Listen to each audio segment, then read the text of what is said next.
샬롬. 네, 이렇게 여러분들을 같이 한 해 마지막 자리에서 볼 수 있어서 너무 감사하고, 또 여러분과 함께 새해를 시작할 수 있어서 너무 감사합니다. 하나님께서 우리에게 주신 은혜가 얼마나 큰지, 우리가 하나님께 드렸던 것들보다 하나님 우리에게 베푸시는 것들이 훨씬 더 많구나 하는 것들을 우리 성도의 교제를 통해서 좀 많이 느낄 수가 있는 것 같습니다. 저는 여러분이 윷놀이를 그렇게 열심히 하는지 몰랐어요. 그래서 저력 있는 교회구나. 특별히 우리 여선교회가 우승 준우승을 다 하셨어요. 남성교회는 분발하시고, 네, 윷놀이 전통의 강자였던 우리 남성교회가 이렇게 예선 탈락하는 모습을 보면서 배려심이 좋으신 건지 아니면 실력이 안 되는 건지, 네, 우리 다음 또 기회를 통해서 또 성도 간의 교제를 많이 나눌 수 있었으면 좋겠습니다. 올 한 해가 참 다사다난했죠. 우리 태국 땅에서 있으면서도 마찬가지고, 또 전 세계적으로 여러 가지 많은 일들이 벌어지면서 참 한 해가 다사다난했다라는 느낌이 많이 듭니다. 여러분은 올 한 해를 어떻게 좀 보내셨어요? 어떤 마음으로 이 자리에 앉아 계시는지 제가 다 알 수 없지만, 여러분들 중에 어떤 분들은 매년 반복되는 이 새해, 그리고 송구영신, 이런 느낌에 익숙해지고 묻어내져서 그냥 아무렇지 않게 또 한 해가 가나보다, 또 한 해가 오나보다, 나이가 이제 얼마나 올라가는지 카운트도 할 필요도 없이 그냥 무던하게 보내는 분도 계시고, 또 우리 어린 학생들 같은 경우에는 또 새해가 시작되니까 또 새로운 뜬뜬하는 마음으로, 기대하는 마음으로 또 한 해를 맞이할 수 있을 것 같습니다. 어떤 분들은 굉장히 계획적이어서 내년에 세울 일들 열심히 계획을 하고, 어떤 분들은 그냥 부딪히는 대로, 생겨나는 대로 계획을 막 만들어서 그 한 해 한 해를 또 버텨가고 살아내가는 분들도 계실 겁니다. 여러분이 어떠한 마음으로 이 자리에 앉아 계시든지 간에 상관없이 시간은 정말로 정직하게 자신이 가야 될 길을 명확하게 쉬지 않고 달려가고 있다는 사실이에요. 2025년이 이제 우리 태국 시간으로는 한 45분 정도 남았습니다. 45분이 지나고 나면 2025년은 여러분의 추억의 한 페이지에 고스란히 기록되어서 바뀔 수도 지울 수도 없는 그 역사의 한 페이지처럼 남아있게 되는 것이죠. 제가 바라고 원하옵기는 2025년에 여러분이 어떠했든지 간에 내년에는, 2026년에는 한 단계 더 성장하고 성숙하고 하나님을 사랑하는 그 자리에 설 수 있기를 소망합니다. 아멘이십니까? 네, 그런 마음으로 열심히 윷을 던지셨으리라고 생각합니다. 자, 오늘 이제 우리가 읽은 이 말씀은요, 얼마 전 우리가 함께 묵상했던 느헤미야의 말씀입니다. 이미 친숙한 말씀이고 우리가 잘 알고 있는 말씀인데, 오늘 시간 관계상 말씀을 다 읽진 않았지만 6장 1절에서부터 9절까지 말씀을 차근차근 우리가 살펴보면서 샬롬 교회에 주시는 하나님의 말씀, 2026년에 우리 교회를 통하여서 하나님이 무엇을 하시고자 하시는지를 성경 말씀을 통해서 우리가 함께 묵상하고 말씀을 나누는 시간을 가지도록 하겠습니다. 자, 오늘 본문의 배경은 이 느헤미야를 필두로 이스라엘 백성들이 무너진 성벽을 건축하는 그러한 배경을 가지고 있습니다. 자, 그런데 우리가 묵상을 해서 성경을 잘 읽어봐서 아시겠지만 이 예루살렘 성벽이 며칠 만에 재건이 되었죠? 며칠 만에? 또 이렇게 손가락 보시고 7일 하면 안 돼요. 52일 만에 성벽이 재건이 되었어요. 자, 그런데 오늘 이 배경, 우리가 읽었던 그 본문 말씀의 배경은 성벽 건축이 약 99% 정도 완성된 시점의 상황입니다. 자, 그런 상황을 봤을 때 한 50일 정도 성벽 건축을 시작하고 한 40일 후반에서 50일을 막 넘어가는 시점이 오늘 말씀의 배경이에요. 그 근거가 무엇이냐면 오늘 6장 1절 말씀을 같이 한번 읽어보도록 하겠습니다. 시작.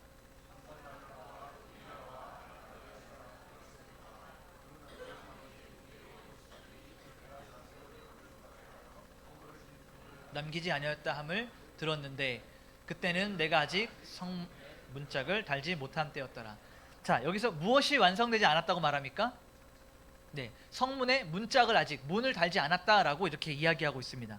여러분, 이 고대에 이 성벽을 건축할 때는 모든 성벽을 두른 다음에 맨 마지막에 하는 작업이 성벽에 문짝을 다는 일이에요. 그러니까 성벽을 다 만들었고 이제 문만 달면 이 성벽 재건이 완성이 되는 것이죠.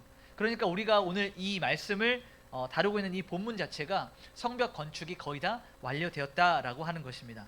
자, 예루살렘 성전의 성벽이 다 완성이 되었다라는 이 소식이 열방 가운데 퍼져나가기 시작했습니다. 그래서 우리가 1절에 읽었던 말씀처럼 산발랏과 도비야 그리고 아라비아 사람 게셈이 이 소식을 듣게 되죠. 자, 근데 여기에 등장하는 산발랏 그리고 도비야 아라비아 사람 게셈은 지도자였어요. 그러니까 각 지역에 이 예루살렘 밖에 있는 다른 지역들의 지도자였들이었습니다. 근데 그들이 왜 예루살렘 성벽이 건축이 되는 일과 그들이 무슨 관계가 있길래, 우리가 이 말씀을 통해서 묵상해서 알고 계시겠지만 왜 그들이 그렇게 반발하고 왜 그렇게 성벽 건축을 막으려고 했던 것일까요? 무슨 관계가 있길래? 자, 여러분, 이 태국 땅에서 무엇이 막 발전하면 한국하고 무슨 관계가 있길래 여기까지 굳이 찾아와서 못하게 방해하고 막는 이유가 있을까요? 그 안에는 분명한 어떤 목적과 이유가 있었기 때문인데요. 자, 가장 먼저 첫 번째 이유는 정치적인 문제입니다. 자, 예루살렘에 성벽이 없었죠. 성벽이 없었으니까 이 성벽을 다시 쌓았는데, 성벽이 없다라고 하는 그 말의 의미 자체가 뭐냐면 방어 체계가 없다는 거예요. 다시 말하면 누구든지 드나들 수 있는, 대문이 없어서 그 집에 누구든지 드나들 수 있는 그러한 상황이라는 거죠. 다시 말하면 이 예루살렘의 대적들, 예루살렘에 완성되지 않은 그 허술한 틈을 타서 많은 대적들이 자기 마음대로 드나들면서 하고 싶은 것들을 마음대로 할 수 있었던 상황이었다는 거예요.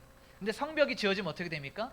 제 집 드나들듯이 왕래를 했던 이 대적들이 마음껏 들어가서 자신들의 기득권을 발현하지 못하게 되는 거죠. 그러니까 길을 쓰고 이것을 막는 것이 첫 번째 정치적인 이유였습니다. 두 번째는 경제적인 이유였어요.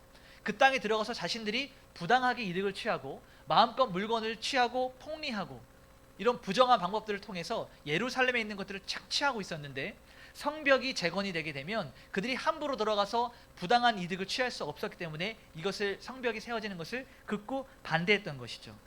그런데 영적인 관점에서 우리가 보게 되면, 자, 여기 그 산발랏이라고 하는 이 사람은 사마리아의 지도자였습니다. 여러분, 사마리아가 어딘지 아시죠? 우리가 북이스라엘과 남유다, 이 지리적 관점에서 봤을 때 남유다의 수도는 예루살렘, 그리고 북이스라엘의 수도는 사마리아였어요. 자, 그런데 이 사마리아가 멸망할 때, 북이스라엘이 멸망할 때 아수르 제국이 북이스라엘의 이방인들을 혼합 정책을 펼칩니다. 그러니까 아수르 제국이 여러 나라들을 정복을 해서 그 이방인들을 북이스라엘에 집어넣은 거예요. 특별히 사마리아 지역에. 그러면 어떠한 일이 생기게 됩니까? 혼혈 민족들이 생기게 되죠.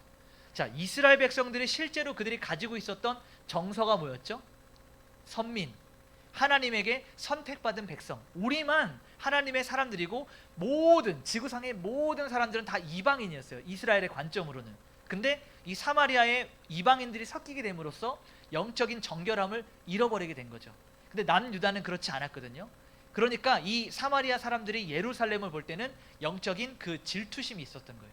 정체성을 잃어버린 것에 대한 열등감이 있었죠. 그러다 보니까 이 예루살렘의 정체성을 유지하는 성벽과 성전이 세워지는 것은 극구 반대할 수밖에 없었던 이런 영적인 이유가 있었던 것입니다.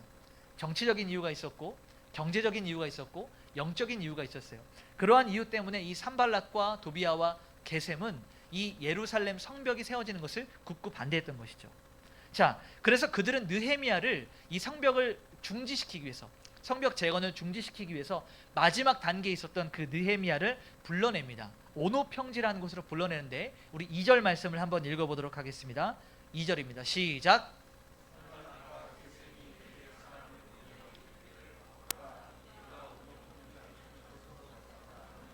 실상은 나를 해하고자 함이더라. 여러분, 이 학자들의 연구에 따라서 좀 다르게 되지만 이 오노평지하고 예루살렘, 그러니까 느헤미야가 지금 이 거주하고 있는 예루살렘과 오노평지의 거리가 약 10km에서 한 40km, 학자들의 연구에 따라 좀 다르지만 굉장히 먼 거리에 있었습니다. 근데 왜 하필 느헤미야를 오노평지로 불렀는가? 이게 관건인 거예요. 자, 이들이 느헤미야를 부를 때 어떠한 방법을 취해서 불렀을까요? 굉장히 부드럽고 따뜻하고 지도자와 지도자 간의 어떤 대외적인 외교적 관계를 통해서 부드럽게 우리 제3지역에서 만나자라고 그를 불러낸 겁니다. 근데 이 느헤미야가 어떻게 말하고 있죠?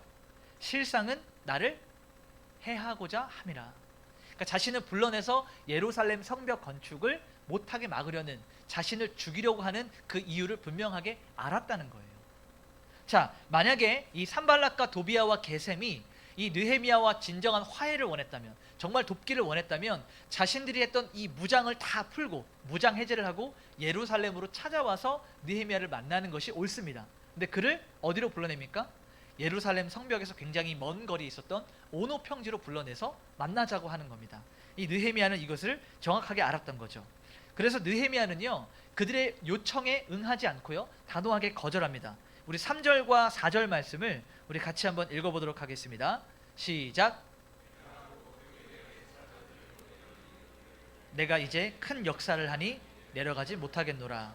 어찌하여 역사를 중지하게 하고 너희에게로 내려가겠느냐 하매, 그들이 4번이나 이같이 내게 사람을 보내되 나는 꼭 같이 대답하였더니. 여러분, 여기서 우리가 한 가지 기억해야 될 것이 무엇이냐면 느헤미야의 분별력이에요. 상황을 분별할 수 있어야 됩니다. 오늘날 이 시대를 살아가고 있는 우리 그리스도인들에게 반드시 필요한, 우리 가져야 될 능력이 무엇이냐? 분별력입니다.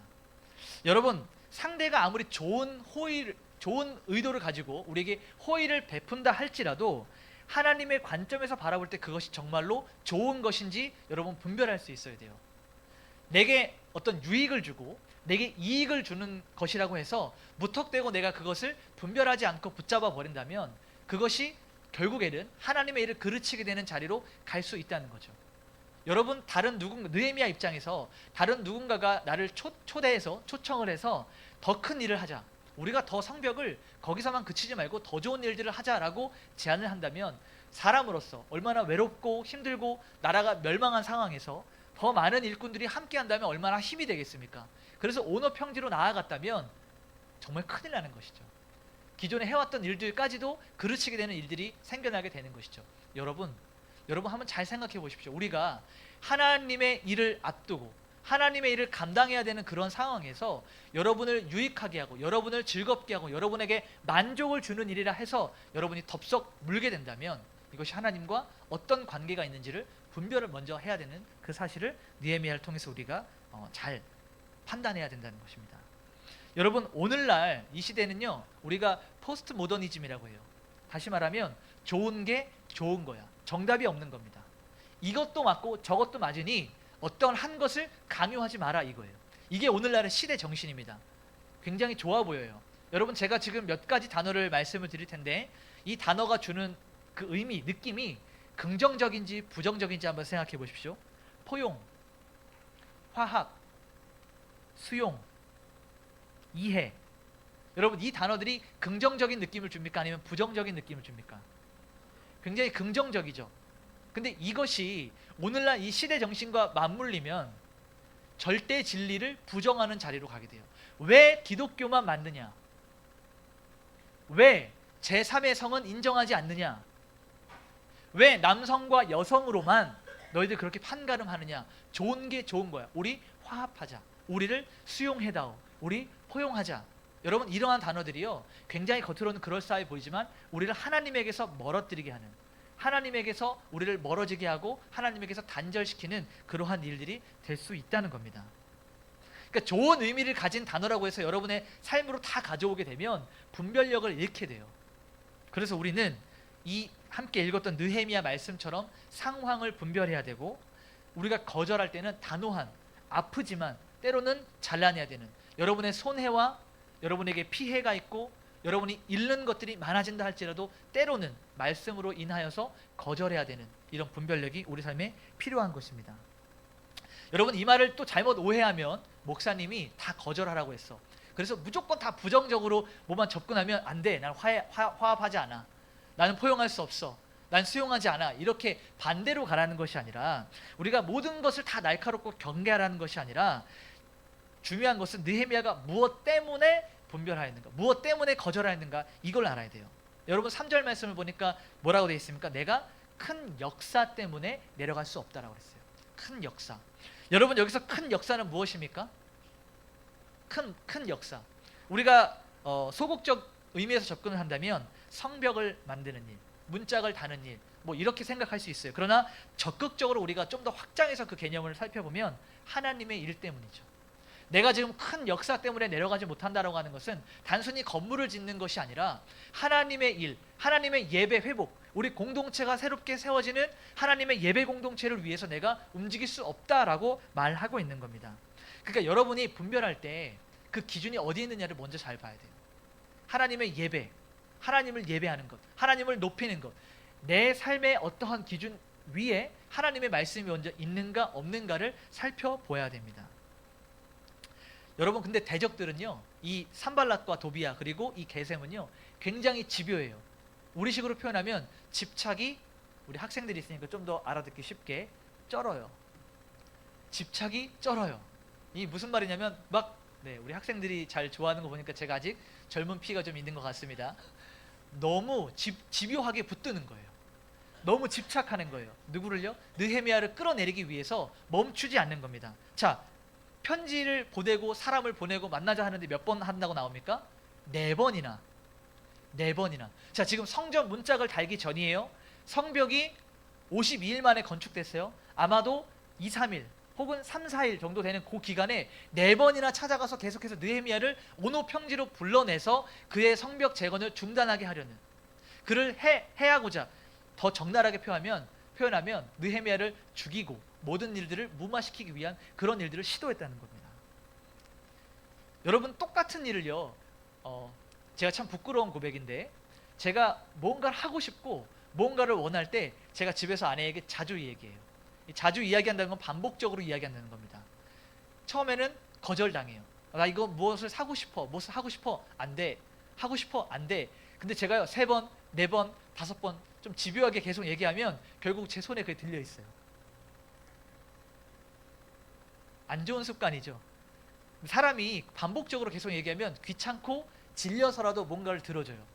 이 느헤미야도 이런 방식으로 계속해서 반복적으로 했을 때 마음이 좀 느슨해질 수밖에 없는 상황인 겁니다. 근데 느헤미야는 어땠습니까?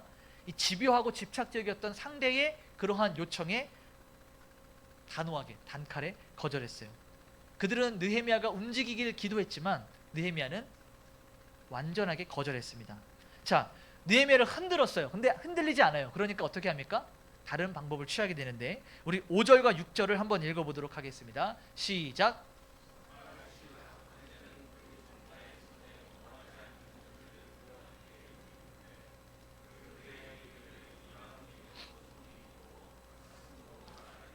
너와 유다 사람들이 모반하려 하여 성벽을 건축한다 하나니 내가 그 말과 같이 왕이 되려 하는도다. 자, 이제 5절을 보니까요 5번째로 편지를 보낼 때는 봉인이 해제된 편지를 보내요. 그러니까 편지인데 편지 봉투가 없어요. 자, 그러면 이 편지를 전하는 사람은, 여러분 사람의 심리가 편지 봉투가 열려 있어요. 그리고 누구에게 전달하라고 하면 절대 보면 안 돼 라는 말을 들으면 더 보고 싶어지는 게 사람의 심리죠. 근데 거기 이거는 의도적이에요. 이 의도적으로 이 편지의 봉인을 풀어서 누구든지 이 편지를 보고 소문을 낼 수 있도록 만들었는데, 그 내용을 잘 보니까 이 느헤미야가 유다 땅에서 왕이 되려 한다, 사람들을 준비시켜서 왕이 되려 한다라고 하는 이 말을 봉인을 풀어서 흘려보내는 겁니다. 여러분, 실제로 이 당시에는요, 이 고대근동 시대에 편지를 보낼 때는 이 편지를 어떻게 봉인을 하냐면, 편지를 써서 비단으로 만든 가방 속에 넣어서 묶은 뒤에 점토, 흙 같은 거를 잘 말아서 한 번 열면 다시는 봉인을 할 수 없도록, 딱 열었으면 티가 나도록 만드는 것이 그 당시에 편지를 보내는 일반적인 관습이었습니다. 내용의 변조되는 것을 막아야 됐고, 이 서신의 신빙성, 그러니까 내용의 중요성을 잘 보호해야 됐기 때문에 이러한 방식을 사용했던 것이죠. 근데 의도적으로 이 모든 것들을 해제해서 누구든지 이 편지를 보면 느헤미야가 반역을 꾸민다. 왜냐하면 지금 이 당시에는 바사 제국이라고 하는 페르시아 제국이 온 땅을 다스리고 있었거든요. 남유다도 그들의 속국이었습니다. 근데 느헤미야가 자기 땅으로 고향 땅으로 돌아가서 왕의 허락을 받고 무슨 일 때문에 잠시 방문을 했는데, 그 기간에 반역을 일으켜서 나라를 세우려 한다라고 하는 소문을 퍼뜨리게 되는 거예요. 그러니까 이 대적들의 실제 의도는 무엇이냐면, 느헤미야에게 이런 음모를 퍼뜨려서 느헤미야가 두려워해서 그들에게로 나아오도록, 아니야, 나 사실 그런 거 아니야 라고 그의 마음을 움직이기 위한 마지막 수단을 펼친 것이죠. 자, 그러면서 7절 말씀을 보니까요 이런 표현이 되어 있어요. 선지자를 세웠다. 자, 7절을 한번 읽어볼까요? 시작.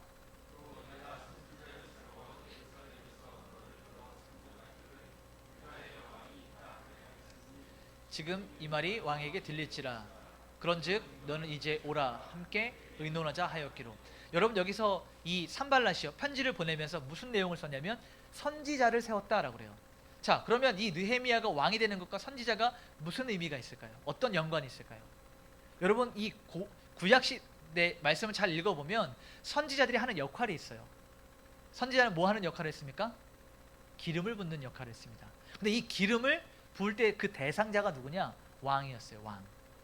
사울 왕이 첫 번째로 왕으로 등극할 때 사무엘 선지자가 기름을 부었습니다. 두 번째 이스라엘의 왕이었던 다윗에게도, 어린 목동 다윗에게도 사무엘 선지자가 가서 기름을 부었어요. 그러니까 여기서 산발랏이 얘기하는 것, 너가 선지자를 준비하였구나라고 하는 것은 기름 부음 받을 준비를 했구나라고 하는 이 소문을 퍼뜨린 것이죠. 자, 의도적으로 계략과 음모를 꾸며서 이 느헤미야를 반역자로 만든 거예요. 그래서 느헤미야가 어쩔 수 없이 오노 평지로 나와서 그들을 만나게 하려는 이 의도가 다분하게 담겨 있는 것이 바로 이 다섯 번째 열린 편지였습니다. 자, 지금까지는 이 느헤미야가 내가 큰 역사를 해야 되니 나아갈 수 없다라고 단호하게 그냥 거절 정도만 했는데 이 다섯 번째 편지를 받고는 느헤미야가 반응을 합니다. 자, 우리 8절 말씀을 한번 읽어보도록 하겠습니다. 8절입니다. 시작.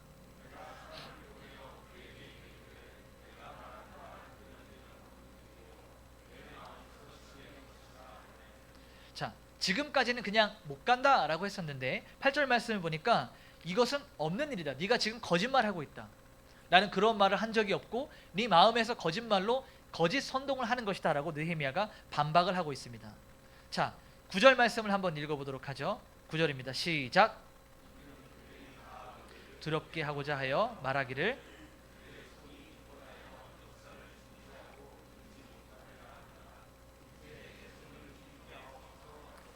아멘. 자, 대적들이 오노 평지로 느헤미야를 불렀어요. 근데 그 목적이 무엇인지 다섯 번째 편지 또한 이 느헤미야가 간파한 것입니다. 결국은 나를 그 자리로 끌어내서 나를 죽이려고 하는 그 목적을 정확하게 알고 있었던 것이죠. 자, 만약에 느헤미야가 이 거짓 편지에 두려워해서 산발락과 도비아와 게셈을 두려워해서 만약에 나갔다면 그는 아마도 평생의 이스라엘 백성들도 마찬가지인데 평생의 그 대적들의 노예가 되는 겁니다. 흔드는 대로 흔들리는 그러한 노예가 되는 겁니다. 이 싸움은 무슨 싸움이냐면 내가 누구를 두려워할 것이냐, 하나님을 두려워하고 하나님을 경배할 것이냐, 하나님을 예배하고 하나님을 선택할 것이냐, 아니면 나를 두렵게 하고 나를 위협하고 나를 흔드는 나의 대적들 앞에 내가 고개를 숙일 것이냐. 그러니까 누구를 선택하느냐에 대한 선택권에 대한 이 문제였습니다. 이때 느헤미야가 어떤 선택을 합니까? 이제 내 손을 힘있게 하옵소서라고 고백하는 거예요. 앞서서 보면 대적들이 우리의 손을 피곤하게 한다. 여기서 말하는 손은 그냥 우리 신체적인 이 손을 말하는 것이 아니고 능력을 말하고 있어요. 그러니까 우리를 힘들게 하고 지치게 해서 성벽을 재건하지 못하게 하는 우리의 모든 능력을 앗아가는 것을 표현했는데 느헤미야는 어떻게 기도합니까? 하나님께 능력을 더하소서. 우리에게 능력을 더하셔서 하나님의 일을 완성케 하옵소서라고 하는 하나님을 의지하는 기도를 했던 것이죠. 자, 그럼 이제 우리가 이 말씀 제가 전체적으로 느헤미야 1절 6장 1절에서부터 9절까지 말씀을 전체적인 배경과 함께 설명을 드렸어요. 그럼 이제 우리가 이 두 가지만 좀 적용점을 같이 나누고 오늘 말씀을 마치도록 하겠습니다. 자, 첫 번째는요. 분별하라입니다. 분별하라. 여러분에게 이 말씀을 통해서 여러분에게 던져지는 적용점은 분별하는 것입니다. 여러분, 우리는 어떠한 것을 원해요? 우리의 대적이 없기를 원해요. 우리를 흔들고 우리를 어렵게 하는 사람들이 없기를 원해요. 그렇죠? 아, 여러분은 믿음이 너무 좋으셔서 대적들이 좀 많기를 바라는 그런 표정들을 지금 짓고 계시는데 우리는 일반적으로 다 그래요. 나를 미워하는 사람이 없었으면 좋겠고 나와 시비 붙는 사람이 없었으면 좋겠고 태국말로 전문 용어인데 사바이 사바이한 삶을 너무 원해요. 흔들리지 않기를 원해요. 그냥 유유자적하게 평안하게 그런 삶을 원합니다. 그 상황이 가장 복된 삶이라고 생각해요. 그런 사람들을 보면 복받았다라고 이야기해요. 그런데 성경은 여러분 느헤미야와 같이 하나님께 붙들린 자도 대적이 그를 죽이려 하고 그의 삶을 흔들고 그를 어렵게 했다면 저와 여러분과 같이 이런 평범한 사람들은 얼마나 대적들이 많겠어요. 얼마나 우리의 심기를 건드리고 우리의 마지막 그 뚜껑이 열리는 그 순간을 건드리는 사람이 얼마나 많겠습니까? 다시 말하면 제가 여러분에게 감히 예언하고 선포합니다. 여러분 대적이 없을 거라고 생각하지 마십시오. 여러분 죽는 그 순간까지 여러분의 마음을 어렵게 하고 힘들게 하는 사람은 늘 우리 곁에 있어요.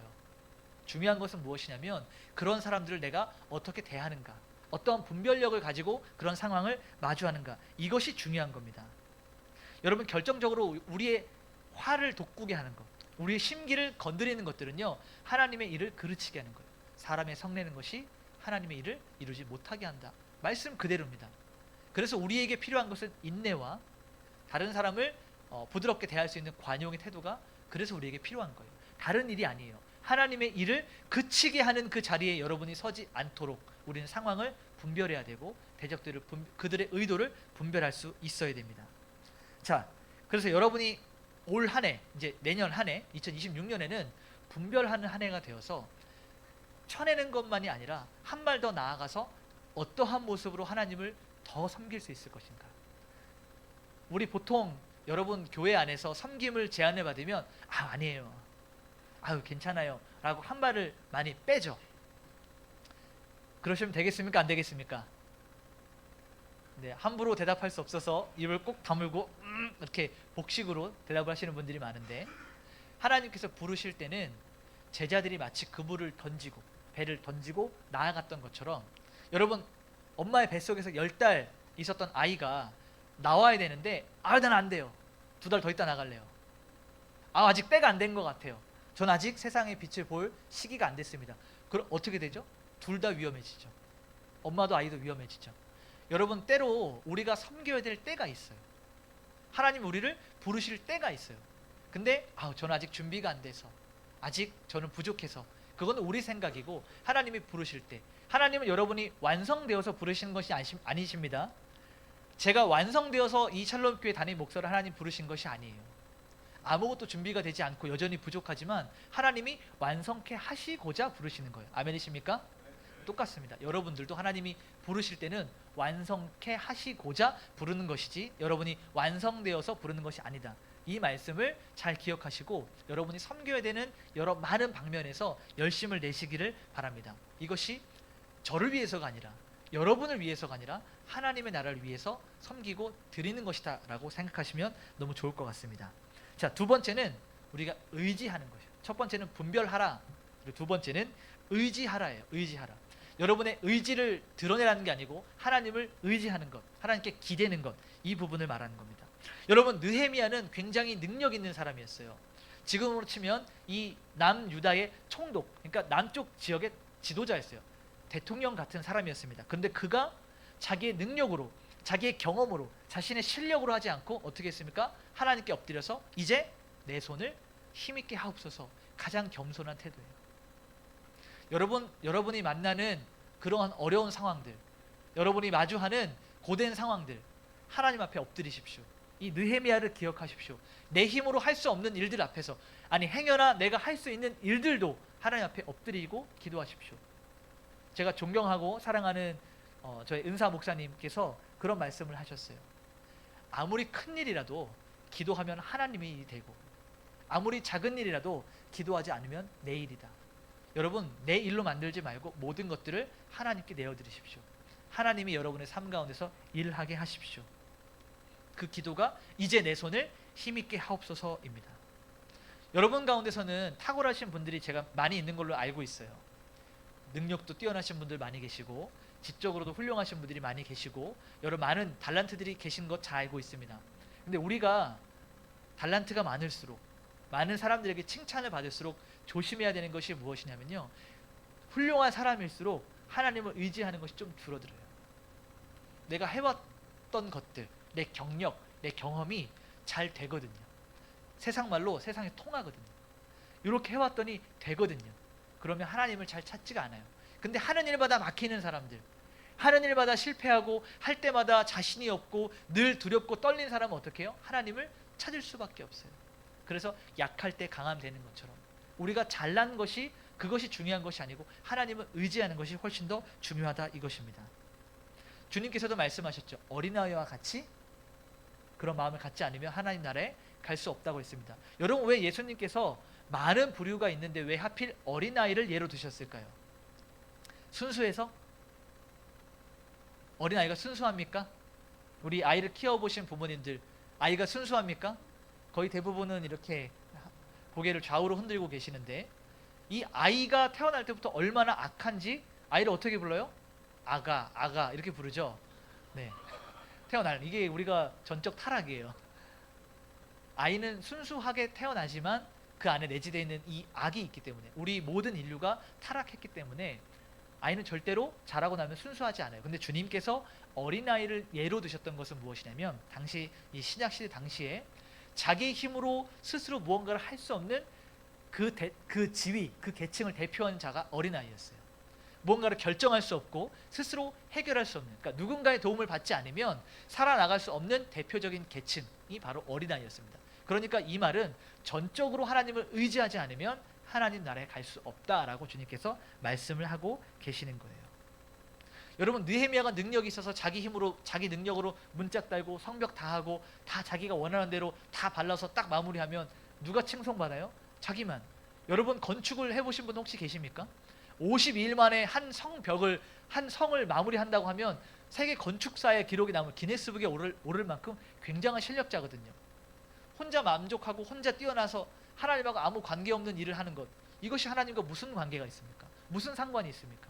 느헤미야는 자신이 혼자서 이루었던 이 업적을 드러내는 것이 아니고 하나님 앞에 엎드려서 이제 내 손을 힘있게 하옵소서, 하나님을 구하고 하나님께 도움을 요청했다는 것이죠. 여러분, 이 두 가지를 우리가 가슴에 품고 2026년 한 해를 시작할 수 있었으면 좋겠습니다. 첫 번째는 분별, 두 번째는 의지예요. 내 의지 말고 하나님을 의지하는 것. 이 두 가지를 가슴에 새기고 우리 같이 이 시간 좀 함께 기도하고 하나님 앞에 2026년을 온전히 올려드릴 수 있었으면 좋겠습니다. 제가 한번 기도하고 또 축도하고 말씀을 마치도록 하겠습니다.